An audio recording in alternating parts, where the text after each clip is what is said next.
बिस्मिल्लाहिर्रहमानिर्रहीम। अस्सलाम वालेकुम students, welcome back to my channel. आज हम लोग क्लास 9 एक्सरसाइज 1.1 स्टार्ट करेंगे। क्वेश्चन नंबर 1 में वो आपको कह रहे हैं कि आपने मुझे आइडेंटिफाई करके बताने कि गिवन नंबर्स रेशनल नंबर हैं या इरेशनल नंबर्स हैं। मैंने अपने पिछले लेक्चर में रेशनल और इरेशनल नंबर के बारे में बता दिया सारा कुछ, जिसमें हमने टर्मिनेटिंग, रिकरिंग, नॉन रिकरिंग इन सबको डिस्कस किया है। वो सब बच्चे जाके वीडियो देख लेना। पार्ट 1 है हमारे पास 2.353535। अब ये नंबर कौन सा नंबर है, रेशनल है या इरेशनल है, हमने ये मालूम करना है।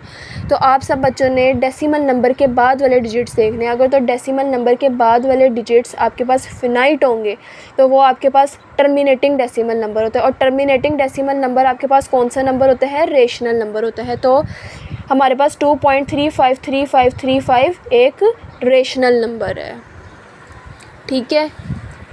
नेक्स्ट पार्ट है आप लोगों के पास 0.6 बार।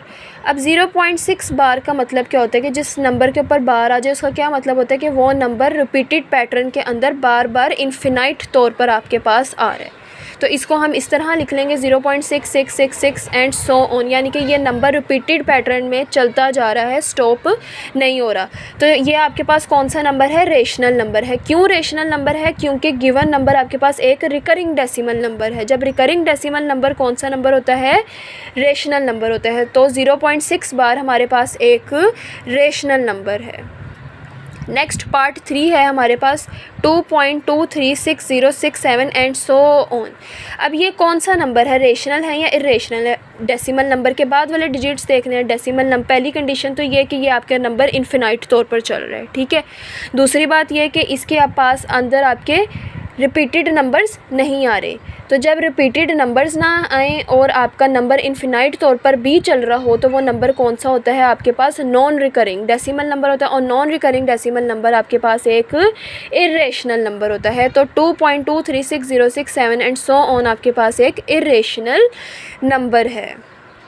नेक्स्ट पार्ट 4 है हमारे पास √7। अब √7 आप सब बच्चों ने मुझे बताना है कि रेशनल है या इरेशनल नंबर है। मैंने आपको अंडर रूट के बारे में ये बताया था कि अगर तो आपके पास अंडर रूट वाला नंबर एक परफेक्ट स्क्वायर होगा ना तो वो आपके पास एक रेशनल नंबर होगा। लेकिन अगर तो वो परफेक्ट स्क्वायर नहीं है तो वो आपके पास क्या होगा, एक इरेशनल नंबर होगा। अब आपके पास √7 एक परफेक्ट स्क्वायर नहीं है, तो ये परफेक्ट स्क्वायर नहीं है इसलिए ये इरेशनल नंबर है। अगर आप लोग इसको सॉल्व आउट करके भी देखोगे कैलकुलेटर में तो आपके पास आंसर आएगा इसका राउंड अबाउट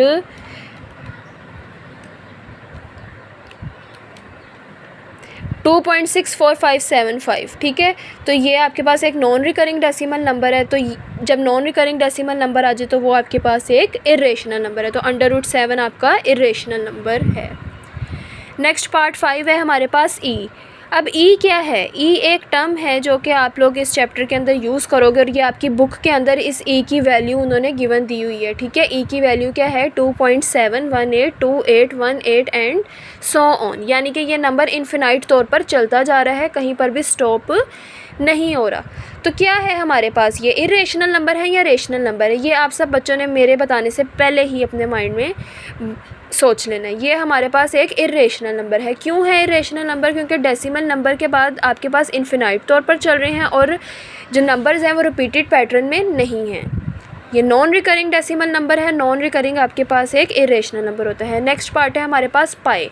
पाई की वैल्यू क्या होती है, आप सब बच्चों को पता है 22/7। 22/7 को आप लोग सोल्व करोगे तो आपके पास 3.142857 समथिंग राउंड अबाउट आ जाएगा। तो ये आपके पास एक इरेशनल नंबर है। क्यों इरेशनल नंबर है, क्योंकि पॉइंट के बाद आपके पास इन्फिनाइट डिजिट्स आ रहे हैं प्लस रिपीटेड नंबर्स आपके पास नहीं आ रहे। तो जब रिपीटेड नंबर्स नहीं आते तो वो नॉन रिकरिंग डेसिमल नंबर होता है। नॉन रिकरिंग डेसिमल नंबर क्या होता है, आपके पास इरेशनल नंबर होता है।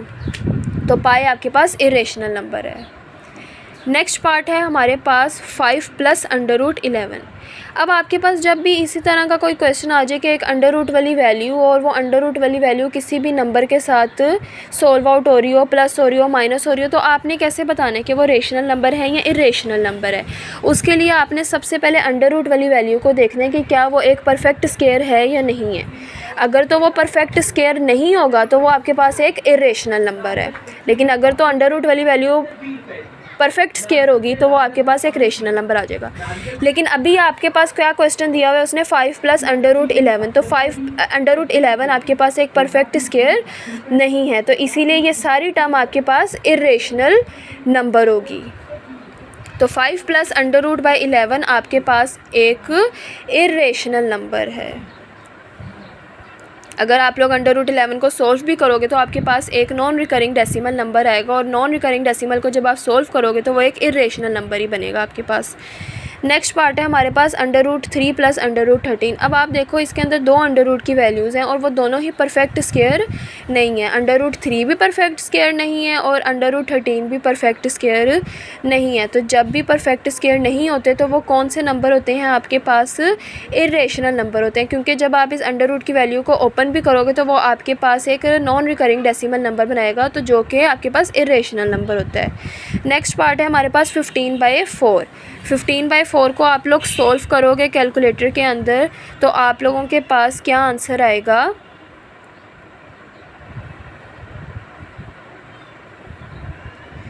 आप लोगों के पास आएगा 3.75। अब ये 3.75 आप लोग देख रहे हो कि टर्मिनेटिंग डेसिमल नंबर है। क्यों टर्मिनेटिंग डेसिमल नंबर है? क्योंकि इसके डेसिमल नंबर के बाद फिनाइट डिजिट्स हैं। उसने आपको एक पूरी वैल्यू की रकम की वैल्यू बता दी है कि ये सिर्फ इसका आंसर यही है, ये इसके अलावा फिनाइट तौर पर चल रहा है। तो जब फिनाइट तौर पर चलेगा तो ये क्या नंबर होता है हमारे पास, रेशनल नंबर होता है, क्योंकि ये आपके पास एक टर्मिनेटिंग डेसिमल नंबर है। नेक्स्ट लास्ट पार्ट है हमारे पास 2 - √2 एंड 2 + √2। अब पहले आपने इस पार्ट को सिंप्लीफाई करना है, देन उसके बाद आप लोगों ने इसको बताना है कि ये रेशनल नंबर है या इर्रेशनल नंबर है। अब आप इसको सिंप्लीफाई कैसे करोगे, इसके अंदर आपके पास फार्मूला लगेगा। कौन सा फार्मूला लगेगा, a + b, a - b = a² - b²। ये फार्मूला लगेगा आप लोगों के पास। अब देखो आपके पास a + b भी मौजूद है और a - b भी मौजूद है। आपने इसको किस टर्म में लेके जाना है, कौन सी फॉर्म में लेके जाना है, a² - b² की फॉर्म में आपने इसको लेकर जाना है। तो क्या करेंगे, 2 को 2 से सिंप्लीफाई कर देंगे तो 2 का स्क्वायर आ जाएगा, देन -b का स्क्वायर बना देंगे। -b की वैल्यू √2 है तो √2 का स्क्वायर आ जाएगा, स्क्वायर रूट से कट जाएगा। देन 4 - 2 को सोल्व करोगे तो आपके पास 2 आंसर आएगा। अब 2 आपके पास क्या है, एक फिनाइट डिजिट है, टर्मिनेटिंग डेसिमल नंबर आ गया, तो ये आपके पास रेशनल नंबर है। तो हम लोग अब क्वेश्चन नंबर 2 करते हैं।